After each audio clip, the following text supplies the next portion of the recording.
Hi everyone, greetings from Denmark. We're from the Multisensory Experience Laboratory at Aalborg University Copenhagen. We would like to present our paper Fighting Alcohol Craving Using Virtual Reality, the Role of Social Interaction.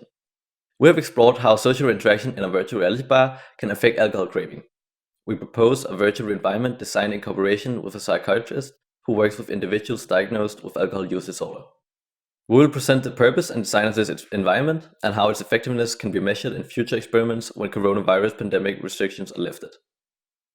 At first, alcoholism is experienced through higher tolerance levels, symptoms of withdrawal, and feelings of craving.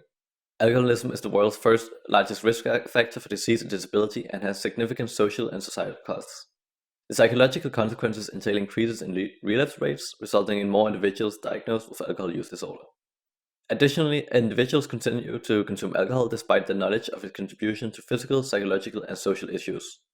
To treat alcoholism, patients must learn to cope with craving, which is considered a primary cause of relapse that often results in the onset of alcohol consumption. In this regard, cognitive behavioral therapy seeks to mitigate high-risk situations where craving is more likely to be felt. The therapy challenges cognitive distortions to change thought and behavior. High-risk situations often arise in environments where alcohol has been consumed previously. In particular, social contexts play a key role in inducing craving. Cue exposure treatment is another technique that has seen increased use in some practices. In a substance use disorder context, it exposes individuals to high-risk situations and craving-inducing cues. Based on the learning theory component conditioning, repeated exposure should habituate the patient and reduce or even extinguish craving in patients. Cue exposure treatment has originally been used and has seen large effect in treatments of phobia and anxiety.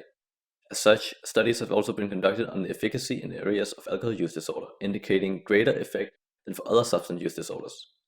Methods used to induce craving in patients include visual cues, showing related images or videos to the patient, cues of imagining or recalling previous high-risk situations, as well as physical cues presenting bottles or glasses with or without alcoholic beverages.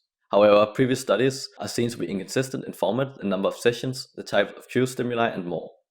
As such, we see no consistent evidence for the effectiveness of cue exposure treatment for alcohol use disorder. This is why we see the potential of hand-mounted display-based virtual reality interventions.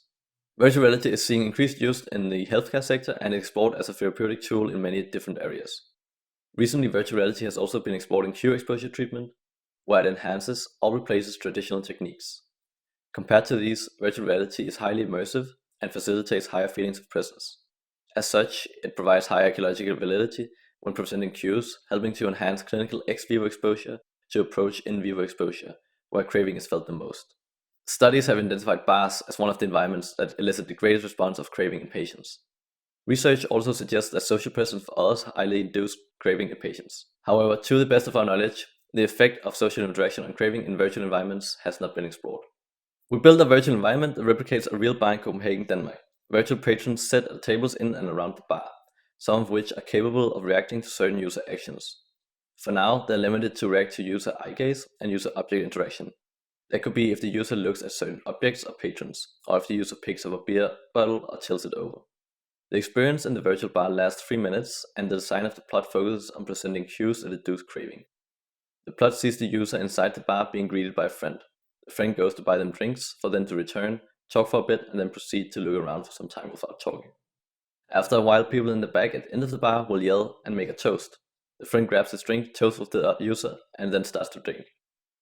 During this experience, the user can trigger a reaction from the patrons at the bar in 3 stages, either before the friend enters the bar, when the user waits for the friend buying drinks, and when the friend is at the table silently looking around.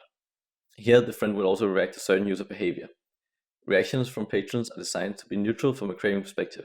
This is important to ensure that the contents of the reactions themselves do not affect craving. For a future experiment, we have planned presenting 2 conditions of the bar to participants. A condition featuring virtual patrons reacting to participant behavior, and another condition in the bar featuring no reaction from patrons. The experiment utilizes a within subjects design, where every participant experiences both conditions in random order. Before and after each condition, participants are virtually placed in a neutral setting of a forest. This is to establish a craving level baseline, as well as to neutralize craving from the condition they just experienced. Finally, we plan to assess participant craving levels while inside the virtual environment. We plan to use measurements of objective physiological signals as well as subjective feelings of craving through a single item visual analog scale. We hypothesize that the condition with social interaction will generate higher craving levels due to increased believability and feelings of presence in the virtual environment, which in similar studies have been positively correlated with increased effectiveness.